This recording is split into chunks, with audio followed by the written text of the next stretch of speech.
Hello students, आज इस session में हम कवर करने वाले हैं डाइस यानी कि पासा।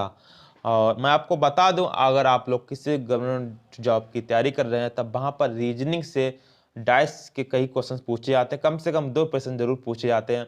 और आप लोगों को इस वीडियो में बताऊंगा कि बिना कलम पेन उठाए कि आप लोग डाइस सॉल्व करना कैसे सीखेंगे। ठीक है, इसलिए वीडियो को आपको अंत तक देखना, बिल्कुल स्किप नहीं करना है। चलिए शुरू करते हैं। अगर हम डाइस की बात करें तो डाइस में आपकी टोटल 6 सतह होती हैं। ठीक है, 6 सतह होती हैं आपकी, जिनमें से आपके सामने जो दिखती हैं आपको सिर्फ 3 लेयर दिखती हैं। 1 2 3 3 आपको लेयर दिखेंगे यहाँ पर डाइस में। यानी कि 3 लेयर जो आपकी होती हैं, 3 जो सतह होती हैं वो डाइस के अपोजिट में होती है। यानी 3 जो सतह आपको दिखेंगी उसके अपोजिट में 3 सतह और होती हैं। ठीक है, यानी टोटल 6 सतह होती हैं। और जो आपका डाइस होता है 3 डायमेंशियल होता है। ठीक है, 3 डायमेंशियल आपका डाइस होता है। ठीक है, इतना आप लोग समझ गया। और बात करें पासा कितने प्रकार का होता है, तो पासा आपके 2 प्रकार के होते हैं, सामान्य पासा, मानक पासा। सामान्य पासा को आप कहते हैं जनरल डाइस इंग्लिश में, और मानक पासा को हम कहेंगे इंग्लिश में स्टैंडर्ड डाइस। ठीक है, अगर हम बात कर लेते हैं अब सामान्य पासा। सामान्य पासा क्या होता है इसके बारे में जान लेते हैं। सामान्य पासा यानी कि जनरल डाइस को कैसे हम पहचानेंगे, तो आपको कुछ नहीं करना। आपको करना यह है कि निकटवर्ती 2 सतहों को अंकों को जब हम जोड़ेंगे तो उनका योग 7 आ जाए, तब वहां पर सामान्य पासा होगा। जब पास वाली 2 सतहों के अंकों को जब जोड़ें तब उनका योग 7 आ जाए, यानी कि 7 आ जाए, तो वहां पर आपका सामान्य पासा होगा। आपके सामने 2 डाइस दिए गए, इन दोनों डाइस में हम चेक कर लेते हैं सामान्य पासा है या आपका मानक पासा। तो यहाँ पर हम 3 और 2 को जब जोड़ेंगे तब यहाँ पर आपका आ जाएगा 5। अब 3 और 5 को जोड़ेंगे तब आपका यहाँ पर आएगा 8। और 2 और 5 को जब हम जोड़ेंगे तब आपका आएगा 7। ठीक है, तो यहाँ पर आपका ये होगा सामान्य पासा। यानी 2 आपस वाली लेयर इन पड़ोस वाली जब 2 सतहों को आपने जब जोड़ा तब वहां पर आपका टोटल आ गया योग 7। और 7 आने पर ही आपका सामान्य पासा हो गया ये। ठीक है, चलिए दूसरे वाले डाइस में भी हम चेक कर लेते हैं। यहाँ पर हम 1 और 4 को जब जोड़ेंगे तब यहाँ पर आपका आएगा 5। और जब 4 और 6 को जब हम जोड़ेंगे तब यहाँ पर आ जाएगा आपका 10। और 1 और 6 को जब जोड़ेंगे तब आपका आ जाएगा 7। 7 आ गए, यानी 2 सतहों के अंकों का योग जब 7 आ जाए, 7 आ जाए, तब वहां पर आपका सामान्य पासा होता है, जनरल डाइस होता है। स्टूडेंट्स, इतना आप लोग समझ जाते हैं तब आप लोग सामान्य पासा को पहचानने की ट्रिक भी समझ गए। ठीक है, यानी कि आपका सामान्य पासा समझ गए होंगे आप लोग। सामान्य पासा को आपको ऐसे पहचानना है। चलिए अब मानक पासा को भी पहचानने की ट्रिक देख लेते हैं।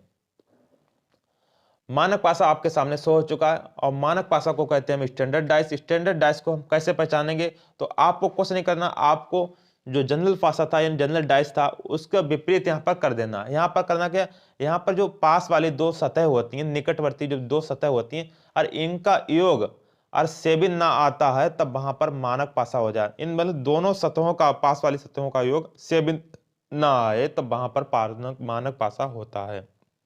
चलिए चेक कर लेते हैं। आपके सामने 2 पासे दिए गए हैं, 2 डाइस दिए गए, इनमें चेक करेंगे। जब हम 1 और 5 को जोड़ेंगे तब आपका आ जाएगा 6। और 1 और 3 को जब हम जोड़ेंगे तब आपका आ जाएगा 4। और 5 और 3 को जब हम जोड़ेंगे तब आपका आ जाएगा 8। यानी कि इन जब तीनों लेयरों को आपस में जोड़ा, यानी 2 सतहों को आपस में जोड़ने पर हमें 7 नहीं प्राप्त हुआ, 7 नहीं प्राप्त हुआ, तब यानी आपका यहाँ पर मानक पासा हो गया। ठीक है, मतलब 2 सतहों को जोड़ने पर जब हम 7 अंक ना प्राप्त हो तब वहां पर आपका मानक पासा होता है। चलिए दूसरे वाले डाइस में भी चेक कर लेते हैं। यहाँ पर 2 और 4 को जब हम जोड़ेंगे तब आपका आ जाएगा 6। और 4 और 6 को जब जोड़ेंगे तब आपका आ जाएगा 10। और 2 और 6 को जोड़ेंगे तब आपका आ जाएगा 8। यानी कि यहाँ पर भी 2 सतहों को जोड़ने पर हमें 7 नहीं प्राप्त हुआ टोटल। ठीक है, जब हमें 7 अंक नहीं प्राप्त हुआ जोड़ने पर तब यहाँ पर भी आपका मानक पासा है। ठीक है, यानी कि ये आपके जनरल डाइस नहीं है, आपके मानक पासा है। आप लोग जनरल डाइस यानी और स्टैंडर्ड डाइस को पहचानने की ट्रिक समझ गए होंगे। अब इनसे किस प्रकार से क्वेश्चन पूछे जाते हैं उनको समझ लेते हैं। ठीक है, आपके एग्जाम में इस प्रकार से क्वेश्चन पूछे जाएंगे। आप लोगों के सामने 2 डाइस दिए गए होंगे और क्वेश्चन आपका पूछ रहा होगा एक के विपरीत सतह पर कौन सा अंक होगा। यहाँ पर इस प्रकार से आपसे क्वेश्चन पूछा जाएगा। आपके सामने 2 डाइस दिए होंगे, आपको करना है यहाँ पर कुछ नहीं है। आपको करना इतना है कि दोनों डाइस में वो नंबर देखना है जो नंबर कॉमन हो। यहाँ पर आपके सामने दिख रहा होगा आपको 3 नंबर जो है वो दोनों डाइस में कॉमन है। आपको यहाँ पर लिख लेना है 3 नंबर को, और यहाँ पर आपको क्लॉकवाइज घुमाना है। यहाँ से दोनों डाइस में यहाँ पर क्लॉकवाइज इसको घुमा देना है। ठीक है, और एंटी क्लॉकवाइज घुमाएंगे तो दोनों डाइस में एंटी क्लॉकवाइज ही घुमाएंगे। अब जब हम क्लॉकवाइज घुमाएंगे तो 3 के बाद यहाँ पर 5 आएगा और 5 के बाद में 2 आएगा, ठीक है। इस डाइस में भी 3 के बाद 4 आएगा, ठीक है, और 4 के बाद में 6 आएगा, ठीक है। तो यहाँ पर आपके सामने रिजल्ट शो हो चुका है। अब यहाँ पर 2 के विपरीत में आपका 6 आ गया, ठीक है, 6 के विपरीत में 2, और 5 के विपरीत में आपका 4 आ गया, और 4 के विपरीत में 5 आ गया। अब यहाँ पर ऐसा कौन सा डिजिट है जो आपके यहाँ पर नहीं दिया है? 5 से में कुल 6 डिजिट होते हैं, लेकिन यहाँ पर आपके 5 ही डिजिट है और एक डिजिट आपका छोटा है, तो वो आपका है 1 नंबर आपका छोटा है। तो 1 नंबर है वो 3 के अपोजिट है, समझ गए आप लोग? 3 के अपोजिट आपका 1 नंबर हो गया। यहाँ पर पूछा गया 1 के विपरीत सतह पर कौन सा अंक होगा, तो यहाँ पर 1 के विपरीत जो आपका आंसर हो जाएगा आपका 3 होगा 1 के विपरीत। इतना आप लोग समझ गए। चलिए देखते हैं और किस प्रकार से एग्जाम में क्वेश्चंस पूछे जाते हैं। अब यहाँ पर भी क्वेश्चन बिल्कुल सेम है, लेकिन यहाँ पर जो नंबर थे वो यहाँ पर अल्फाबेट में चेंज हो चुके हैं। आपको सामने 2 डैश दिए और यहाँ पर अल्फाबेट लिखे हैं, और क्वेश्चन आपका कह रहा है यदि W नीचे की सतह पर हो तो ऊपर की सतह पर क्या होगा, एक क्वेश्चन में पूछा गया है। यानी कि यहाँ पर पूछा गया W नीचे जब हो डैश में तो ऊपर की सतह पर कौन सा अल्फाबेट होगा।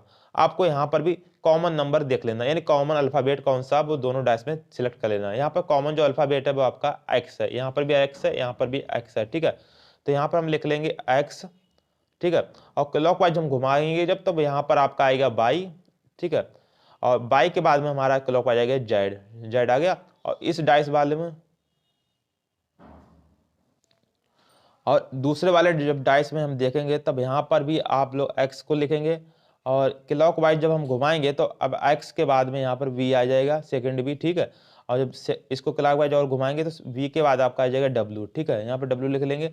अब आप देख सकते हैं हम जेड के जो अपोजिट है वो डब्ल्यू आएगा, ठीक है। और क्वेश्चन आपका पूछा गया है डब्ल्यू नीचे की सतह पर हो तो ऊपर की सतह पर क्या होगा, यानी कि डब्ल्यू के अपोजिट यहाँ पर पूछा गया है, तो डब्ल्यू अपोजिट जो आपका है वो जेड हो जाएगा, ठीक है। इतना आप लोग समझोगे, डब्ल्यू के अपोजिट आपका जेड हो जाएगा, यहाँ पे जो आंसर आपका आएगा वो आपका आएगा जेड, ठीक है। आप लोग इस तरीके से समझ जाएंगे, मतलब कि कैसे आपको करना। आप लोग एग्जाम में इसको बिना कलम उठाए भी कर सकते हैं, ठीक है। आप लोगों को कुछ नहीं करना, आपको यहाँ पर कॉमन अंक लेना है, और कॉमन अंक लेने के बाद वहाँ पर आपको क्लॉकवाइज चला देना है, ठीक है, और ऐसे लिख लेना। आपको फिर यहाँ पर दिख जाएगा, यानी बाई के बाद अपोजिट आपका बी है और एक्स के अपोजिट आपके जो अभी अंक बच रहा है वो यहाँ पर आ जाएगा। इतना लोग समझ गए। चलिए देखते हैं नेक्स्ट क्वेश्चन को किस प्रकार करेंगे। अब आपके सामने एग्जाम में इस प्रकार से क्वेश्चन पूछे जाते हैं। अब आपके सामने 4 डाइस दिए गए, 1 2 3 4, 4 डाइस दिए गए। अब क्वेश्चन क्या कर रहे हैं इनको भी देख लेते हैं। नीचे एक ही पासा के 4 प्रारूपों को दर्शाया गया है, यानी कि 4 पासा यहाँ पे दिए गए हैं। इनमें अंक 4 के विपरीत फलक पर कौन सा अंक होगा, ठीक है। यहाँ पे पूछा गया है 4 के विपरीत कौन सा अंक होगा। मैं आपको बता दूं, जब जहां पर 4 पासे यानी 4 डाइस दिए गए हों, आपको करना क्या, आपको 2 डाइस ऐसे सिलेक्ट करने हैं जिनमें सिर्फ एक अंक ही कॉमन हो, ठीक है। तो यहाँ पर एक डाइस आपका ये है कि इसमें कॉमन अंक 3 है, ठीक है आपका, और इस वाले में भी आपका 3 कॉमन अंक आ रहा है, ठीक है। लेकिन यहाँ पर जो 4 5 इसमें आ रहे हैं, इसमें भी 4 5 नहीं आ रहे हैं, ठीक है। तो यहाँ पर आपके ये 2 डाइस हैं, इनमें सिर्फ एक अंक ही कॉमन आ रहा है, वो भी 3 सही। आपको इसमें भी उसी प्रकार लिख लेना है जैसे अपने लास्ट अभी किया था। आपको यहाँ पर 3 लिख लेना है, और क्लॉकवाइज जब हम घुमाएंगे इनको, ठीक है, तो यहाँ पर आ गया 5 आएगा आपका, 5 के बाद आपका 4 आएगा, ठीक है। और इस वाले में हम जब लिखेंगे 3, और जब 3 को हम क्लॉकवाइज घुमाएंगे, 3 के बाद आपका आ जाएगा 2, ठीक है। जब यहाँ पर 2 आए, 2 के बाद यहाँ पर क्लॉकवाइज आपका 1 आएगा, ठीक है। अब यहाँ पर 4 के विपरीत 1 हो गया, 5 के विपरीत 2 हो गया, ठीक है। अब आपका यहाँ पर जो नंबर बचा है वो आपका 6 नंबर बचा है, तो 6 नंबर आपका 3 के विपरीत हो जाएगा। अब यहाँ पर क्वेश्चन में पूछा गया है कि 4 के विपरीत कौन सा अंक होगा। 4 के विपरीत आपका 1 अंक होगा, ठीक है, 1 नंबर। तो यहाँ पर आपका जो राइट आंसर जाएगा पहला आपका नंबर ठीक हो जाएगा, ठीक है, यानी 4 के विपरीत आपका 1 अंक होगा। चलिए देखते हैं हम नेक्स्ट क्वेश्चन को। नेक्स्ट क्वेश्चन आपका कह रहा है कि निम्नलिखित में से कौन से हरे रंग के विपरीत है। यहाँ पर आपका कुछ चेंज हो गया, यहाँ पर नंबर और अल्फाबेट ही नहीं, आपके यहाँ पर कलर आ गए, यहाँ पे कलर आ गए, यहाँ पे रंग दिए गए हैं, और यहाँ पर पूछा गया है कि हरे रंग के विपरीत कौन सा रंग होगा, ठीक है। आपको बिल्कुल वही फार्मूला यहाँ पर भी लगाना है। आपको यहाँ पर ऐसा एक रंग कॉमन देख लेना है जो सिर्फ 2 डाइस में एक ही रंग कॉमन हो, ठीक है। तो ऐसे 2 हमें डाइस सिलेक्ट करने हैं। तो यहाँ पर हम सबसे पहले देखेंगे हरे रंग कहाँ पर है। तो आपका जो हरा रंग है वो यहाँ पर है, ठीक है। यहाँ पर हरा रंग के साथ यहाँ पर नीला और लाल है, तो नीला लाल यहाँ पर दूसरे वाले डाइस में होना चाहिए। तो यहाँ पर आपका हरा रंग है, ठीक है, लेकिन यहाँ पर नीला और लाल नहीं, इसलिए यहाँ पर आपका इस वाले भी में एक रंग कॉमन है, इसमें भी रंग एक कॉमन है, ठीक है। यानी एक ही रंग ही कॉमन होना चाहिए, डबल रंग यहाँ पर कॉमन नहीं होना चाहिए। तो यहाँ पर ये दो डाइस हमने ले लिए। अब यहाँ पर हरा रंग कॉमन है, ठीक है, हरा रंग ले लिया। अब इनको हम क्लॉकवाइज जब घुमाएंगे, ठीक है, जब क्लॉकवाइज घुमाएंगे तो हरे के बाद यहाँ पर आ जाएगा आपका नीला, नीला आ गया, और नीले के बाद में आपका आ गया लाल, ठीक है। अब इस वाले में भी हम यही करेंगे, यहाँ पर लिखेंगे हरा, और इसको क्लॉकवाइज जब हम घुमाएंगे तो हरे के बाद में आएगा आपका जामुनी, जामुनी आ गया। अब जामुनी के बाद जब क्लॉकवाइज जाएंगे तो आपका आएगा बैगनी, बैगनी आ गया। अब आप देख सकते हैं लाल के जो अपोजिट है आपका बैगनी है, ठीक है, और नीले के जो अपोजिट है आपका जामुनी है, यानी कि नीले विपरीत आपका जामुनी है। और हरे के विपरीत में आपका कौन सा रंग बचा है? हरे के विपरीत में आपका यहाँ पर एक ही रंग बच रहा है, वो है आपका नारंगी, ठीक है, यहाँ पर नारंगी रंग बच रहा है, ठीक है। नारंगी आपका यहाँ कहीं पर भी नहीं, इसमें भी नारंगी नहीं आया, इसमें भी नारंगी नहीं आया, तो यहाँ पर आपका नारंगी बचा, वो आपका हरे के विपरीत हो जाएगा। इसका राइट आंसर आपका जाएगा नारंगी। नारंगी आपका हरे के विपरीत वाला रंग होगा, ठीक है। इतना आप लोग समझ गए। चलिए देखते हैं नेक्स्ट क्वेश्चन को।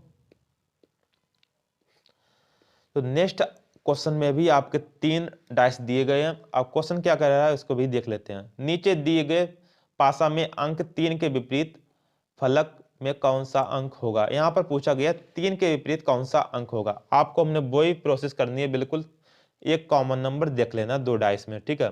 तो यहाँ पर अगर हम बात करें, अगर यहाँ पर 3 नंबर कॉमन इसमें भी है, इसमें भी है, लेकिन यहाँ पर एक नंबर भी इसमें आ जाता है, यानी डबल कॉमन हो जाता है इसमें, लेकिन इसलिए इस वाला को नहीं लेंगे, ठीक है।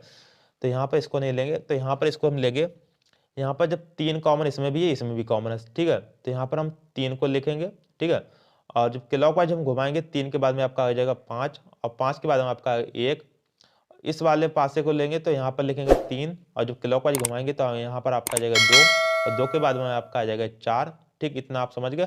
अब यहाँ पर आप देख रहे होंगे 4 के विपरीत में 1 है, यानी कि 1 के विपरीत में 4, और 5 के विपरीत में आपका 2 है, यानी कि 2 के विपरीत में 5। और यहाँ पर कौन सा नंबर बचा है जो यहाँ पर नहीं सो रहा है? यहाँ पर आपका 6 नंबर यहाँ पर नहीं दिख रहा है इतने अंकों में, तो यहाँ पर आपका 6 नंबर आ जाएगा, और जो कि आपके 3 के विपरीत में होगा, ठीक है। यहाँ पर 3 के विपरीत में आपका 6 नंबर होगा, ठीक है, 6 नंबर आपके 3 के विपरीत में होगा। राइट आंसर आपका हो जाएगा 6 नंबर। चलिए देखते हैं हम नेक्स्ट क्वेश्चन को।